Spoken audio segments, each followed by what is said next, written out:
Welcome to the Dissection, where we sign the book on all of your favorite horror movies. We'll also remove thine shift if you want to hit the subscribe button. The Witch is a dark art house horror movie directed by Robert Eggers and starring Anya Taylor-Joy and released by the powerhouse A24 Studios. The title, featuring two V's instead of a W, I thought to be just a stylized choice, is actually written that way because W's were not common in the period the film is based in. They really went above and beyond to keep this film as authentic and New England folk story as possible. I for one really appreciate that, and I think it's one of the things that makes it so unique. So unique, in fact, that there are actually some hints given throughout the movie as to what could be causing these supernatural events beyond the obvious. You know, the witch. But we'll touch on that later on in the video. For now, let's dive in and dissect The Witch. The movie starts out in a court. The father of the family, William, played by Ralph Ineson, is standing trial with the attendants of his family and defending himself against the church for preaching gospel that they are not too thrilled with. They have some words, some really old Englishy words. Which, by the way, technically this movie is in English, but if you haven't brushed up on your Shakespearean tongue in a while, you may want to turn on the subtitles so that you don't miss anything. This isn't quite as simple as things like, "Hello, governor." This is more in line with something out of the King James Old Testament translations. William claims the church are false Christians for not allowing him to preach the true word of Christ, since that is what he claims they left England to do. William is likely referring to the Puritan migration to New England, where pilgrims left England due to the religious persecution and corruption within the church, and William is displeased to find what he sees as the same corruption inside his own church. But to be honest, while religion does play a pretty major role in this movie, understanding this isn't necessary. All you really need to know is that William told the church to go fillet their own nobbiths, so they told William to go kick rocks somewhere outside their colony. Then take your leave, and trouble us no further. How sadly hath the Lord testified against you. He's got to get the last word in because William is a man of pride. The family packs up the station wagon and rolls out to greener pastures. Thomasin, played by Anya Joy Taylor, looks terrified and is likely very upset with her father, though she would never show such an open disrespect for the family patriarch. After a night of camping, they find an open piece of land they claim with a prayer and start setting up shop. We segue to Thomasin starting the day with a confession that she hasn't been keeping up on her chores and she's been back-talking her parents. She also played during the Sabbath, so her soul is basically fucked. She begs God for forgiveness for her sins and helps her mother attend to her infant brother. They play peekaboo in the grass, and on the last one, that boo doesn't peek. Boo! Samuel! Or does the peek not boo? Anyway, what I'm trying to say is the baby goes missing. Thomasin runs in the direction of some moving grass, but there's no one or thing in sight. The baby has vanished, literally under her nose. We see a red cloaked figure carrying the baby through the woods, and then in what is, for me, one of the most disturbing scenes in the whole film, undresses herself and the baby and caresses him before pulling out a knife that looks like it was disqualified from Forged in Fire. It will kill. Probably just cut to him doing that. You don't need my Doug Marcaida impression. The scene cuts to black before anything happens, but sometimes that's even worse. Like, why do you have to make me think of these things? We then see a naked old lady making what I can only assume is mashed up baby goo and rubbing it all over her body and her broom like it's Crisco and she's frying her own chicken right before flying away into a full moon. It's an incredibly well-shot scene that gets under your skin, and we are only a few minutes into the movie. Sometime later, the youngest son Caleb is waking to start his chores among the backdrop of his mother sobbing at the loss of her child. He creeps out the family shanty and meets his father in the cornfield. This seems to have been their routine since the day the baby disappeared, and William tells Caleb that there's no point in looking for the baby anymore, since if it hasn't died from predators, it would have starved to death. Or been mashed into a pulp by a witch to make baby flight lotion. But I digress. William throws a piece of shitty corn and tells Caleb that they need to go into the woods to check their traps since the harvest will not last the winter. And this is what I was referring to earlier when I said that this movie captures and introduces some elements that some people might miss if you just assume that this is a movie about real witches. Confused? Let me explain. Depending on which sources you look at, the Salem witch trials were responsible for 20 to 25 deaths in the mid to late 1600s. Over 200 people were officially accused of practicing witchcraft, but this is only what's on record. It's likely that the witch hysteria of that era caused much more death and injury than what is on record. I mean, it's so embedded in the zeitgeist that we refer to Twitter bans as witch hunts to this day. Now, it's not known exactly why there was such a mass hysteria during this time period, and there are the usual suspects of righteous indignation by the church officials to persecute heretics and the trappings of groupthink. Glad we humans have evolved from those dark times, right guys? Guys? But a pretty compelling theory was put forward by Dr. Linda Copperile. She proposed that many of the documented anomalies of the times, not only the witch accusing, but also the symptoms that had caused the accusations in the first place, like entire villages falling ill, was caused by a fungus named ergot. Ergot is a fungus that forms in harsh winters and wet springs, primarily on rye grain, but it can also be found on corn as well as other cereal grains. So what exactly is ergot, and why is this important? Well, ergot contains lysergic acid, which is where LSD comes from. So long story short, if you mix LSD and dudes in crazy hats talking about the devil, you're gonna have a bad trip. Now, I'm totally summarizing and butchering this theory, so I suggest you go and read it for yourself, but if you were curious as to what is up with the corn and why the scene is so important and often overlooked, there you go. William and Caleb discuss religious philosophy while taking a hike through the woods. They come across one of their traps that has been triggered, but there's no food inside. Caleb starts to freak the fuck out about the baby going to hell, and William comforts him by basically saying, I don't know. I'm not God. I'm just a dude. Thanks for the reassurance, Bill. William also spills the beans on some hot gossip. He traded his wife's silver cup to a passing trader for some traps because he knew the family would not be able to survive off their harvest alone.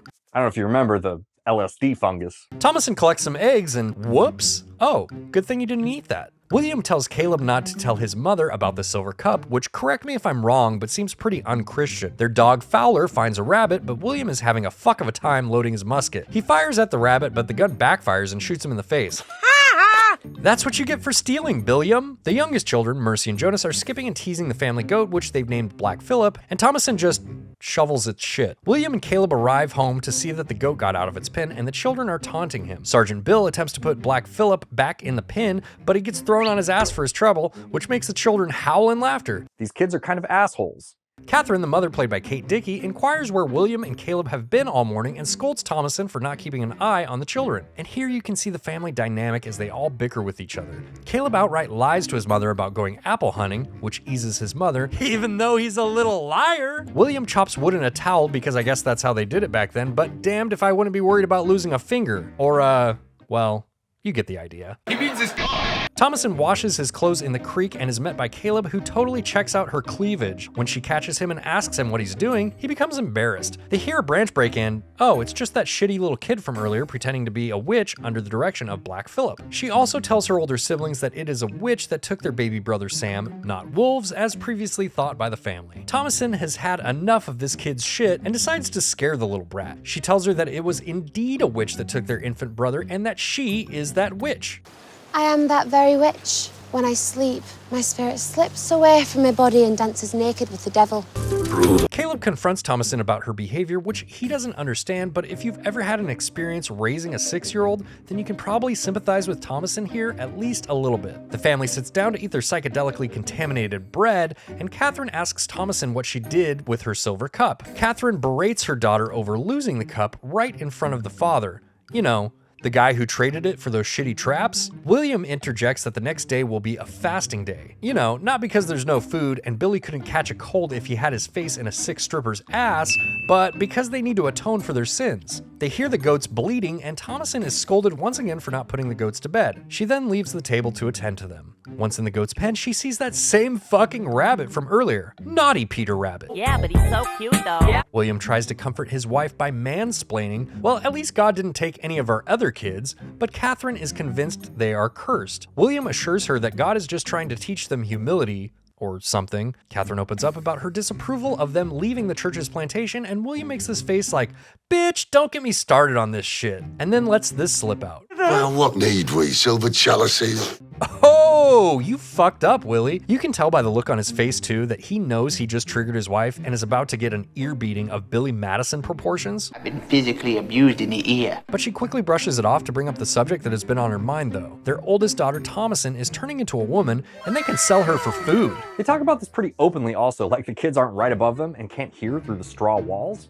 William and Catherine argue more about William's choice to leave the plantation and the situation it's put them in with, you know, starving to death. Oh, and also the baptism of their baby because Our Sam is is in hell. which Caleb can hear loud and clear. This kid's definitely gonna need therapy. No shit. William agrees to go to the town the next day to see if they can find someone who he can sell his daughter off to, because human trafficking is only bad if it's not your kid. Seeing the severity of the situation, Caleb decides to ride off early in the morning before the family wakes to find food so that his sister won't have to be sold into slavery. Thomasin threatens that she will wake their parents if he doesn't let her tag along, and so the two ride off together to check the traps in the woods. They come upon the same fucking rabbit, and Fowler the dog chases it off into the woods. This startles the horse, Bert, and can we just take a minute here to appreciate the horse's name? Come on, Bert, eat some carrots! Caleb chases after Fowler, and the horse freaks the fuck out and falls, landing on Thomasin. The parents realize the children have gone and wander the farm looking for them. Caleb is lost in the woods, and also, he can't whistle to save his life.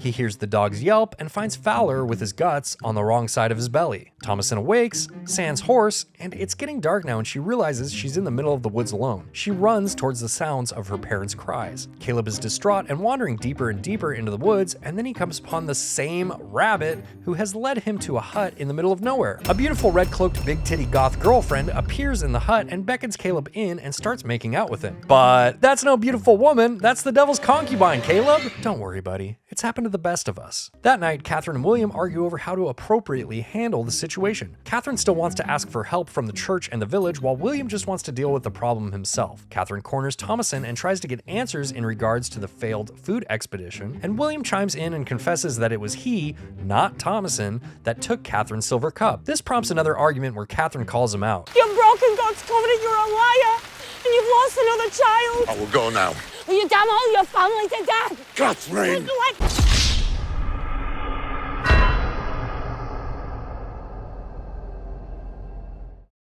I feel like he kind of deserved that one. Thomasin goes to put the goats to bed and discovers that Caleb has wandered back, naked. He's tended to by his mother and Thomasin since he's nearly hypothermic from wandering around in the rain wearing only his birthday suit. They cut open his forehead to let his madness bleed out, because modern medicine was not a thing in the 1600s, and this is something that people legitimately did to try and rid themselves of fevers and curses. And quick note, the blood that is going into this bowl is supposedly CG, but I'll be damned if I can tell if it's real or not. William takes his anger out on the logs again, which is probably why they have such a ridiculously large pile of firewood. Mercy tries to goat whisper Black Phillip into telling her why Caleb is sick, suspecting that it is her older sister Thomasin. I mean, Thomasin did say she was a witch. Thomasin overhears these two little fuckers talking shit, and the two children taunt Thomasin until the goat starts giving blood milk. Gross. Catherine starts to suspect that Caleb is under the influence of witchcraft, to which old-fashioned Bill responds, "Bitch, please."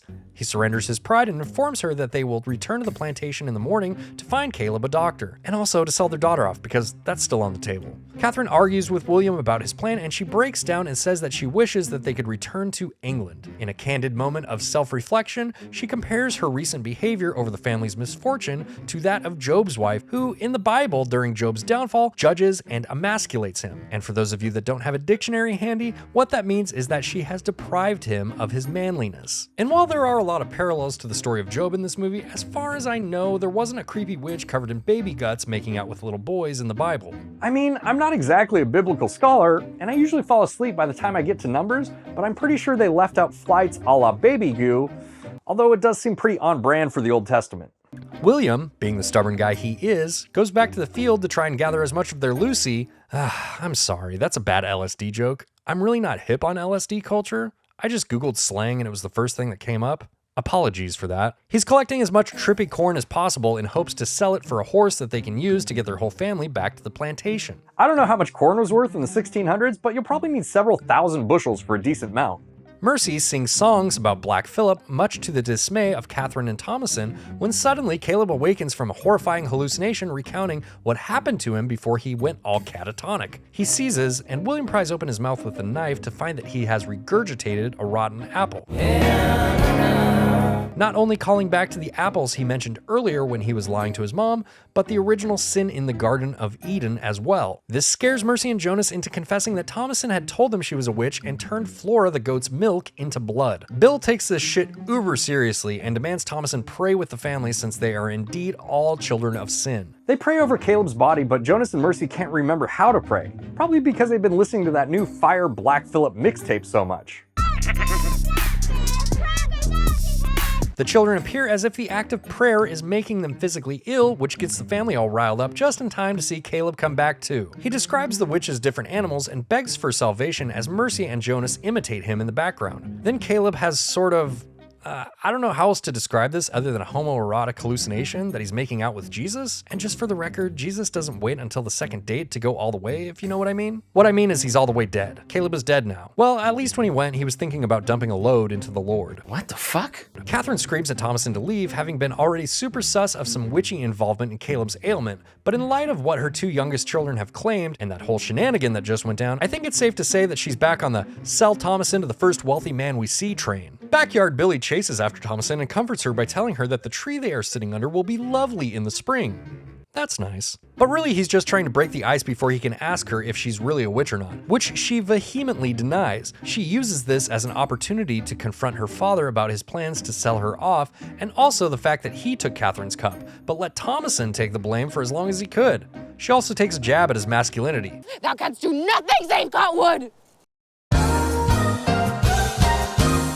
Ouch. After the altercation, she tells William, hey, maybe you should go see what's up with your twins that spend all day long talking to a goat. I mean, that's pretty weird, right? And whispers, aye, whispers! This enrages William. He's already lost 2 children, written off his oldest daughter, so the prospect of his last 2 children being devil-worshipping gremlins isn't too appealing. Mercy and Jonas are alive, but in a coma or something, and William commands them to wake, accusing them of making a pact with the goat devil Black Phillip. He starts freaking the fuck out, thinking all of his children are playing games with him, and is also in complete denial of the nature of Caleb's death, even though the whole family witnessed it. It's almost as if he's having a really bad trip. And it's not until he threatens to bash in Jonas's skull that the twins spring out of bed, apparently having been faking their coma-like state this entire time. Little bastards.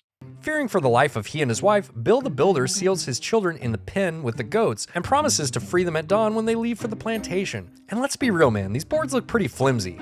I mean, this nail isn't even hammered in all the way. Thomasin and the kids have a little powwow, and she asks if the goat actually speaks to them, which we never get an answer to. Meanwhile, William and Catherine bury their son by the pretty tree. Catherine crawls into his grave to embrace him one last time. William, who is clearly bothered by this, goes back to doing the one thing that he has control over. You guessed it, chopping wood. He laments over the family's circumstance and asks God to spare his family and take him for his sin of pride, which he sees as the root cause of all the family's suffering. And he's not entirely wrong. His pride is what brought them to this farm in the first place. Catherine wakes out of her bed to find Caleb holding Sam. She doesn't question this and just embraces her children. We cut to Mercy and Jonas, who are staring at Black Phillip when they hear footsteps outside the pen where they are trapped. Cut back to Caleb, Sam, and Catherine, and Caleb wants to show his mother a book.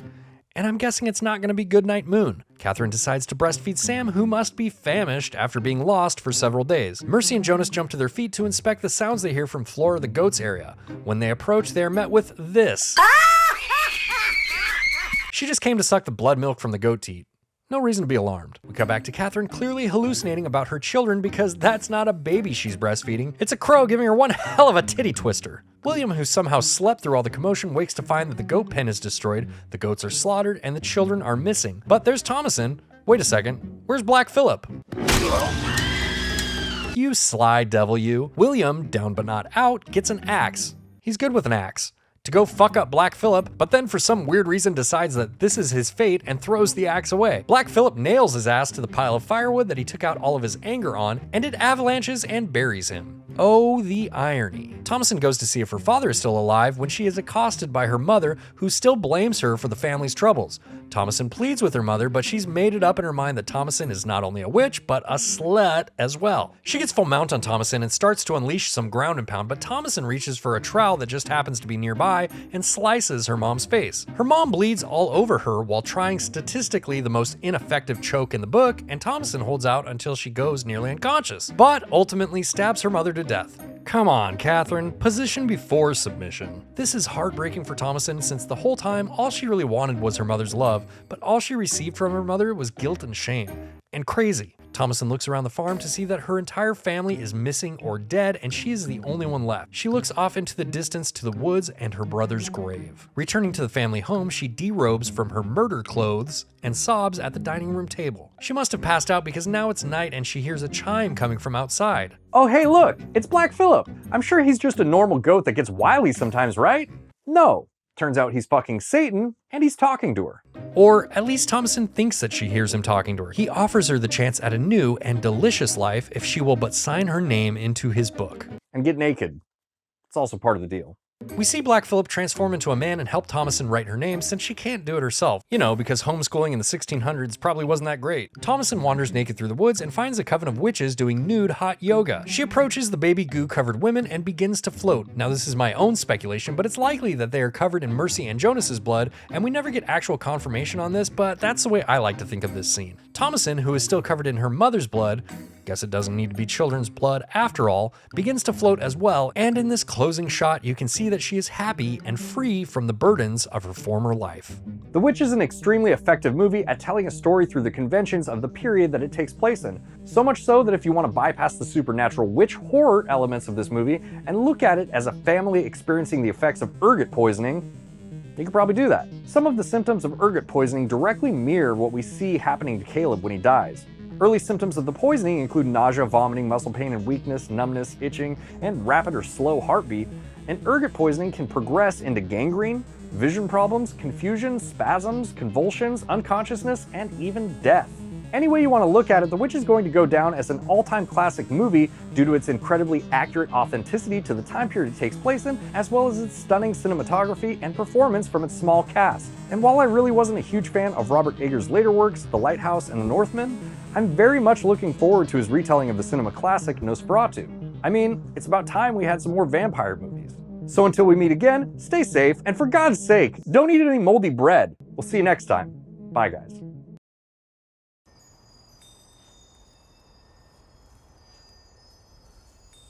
Huh.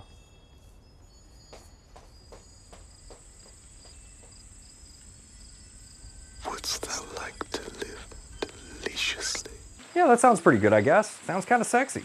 Remove thy shift. Do what? You want me to get naked? God, if I have to. Okay, now what? Time to float.